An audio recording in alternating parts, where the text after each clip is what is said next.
So the Margaux on the Malmaison list. Now, firstly, Margaux is a very well-known appellation, AOC, on the left bank of Bordeaux. So that's north of the city of Bordeaux. This area of the world, small winemakers tend to make their Grand Vin, their top wine, and then they may have a second or even a third wine. This is the second wine from this producer, so it's their kind of, not their highest cuvee, but it's the one down.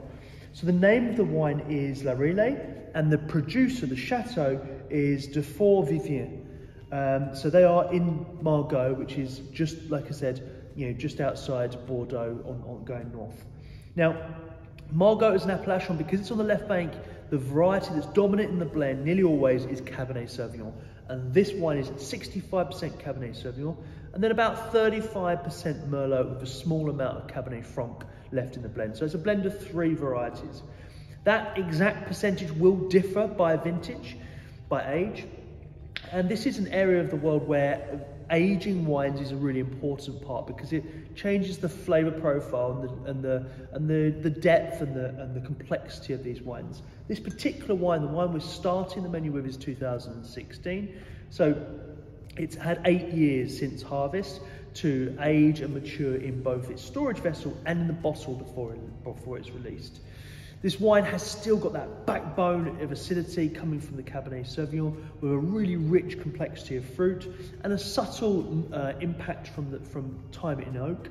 However, the wine is actually aged in amphora. It's like large kind of terracotta pots.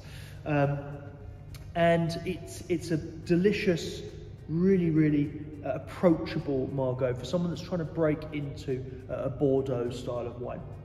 In terms of food pairing, now this wine is quite versatile when it comes to food pairing because it's got a little bit more subtleness than maybe some of the bigger Cabernet Sauvignons on the list. So it's a little bit more versatile when it comes to food pairing. It's still going to pair really well with a nice steak, but it'll also pair quite well even with, I'd go with game, so a roasted duck dish or even a roasted chicken on a sort of Sunday lunch. It's got a bit more versatility than maybe some of the other bigger reds. Service, now this wine is going to best be decanted. It's going to be best enjoyed for having been decanted. But that's our recommendation to the guests. Ultimately, it's the guests' preference about whether they want their wine decanted or not.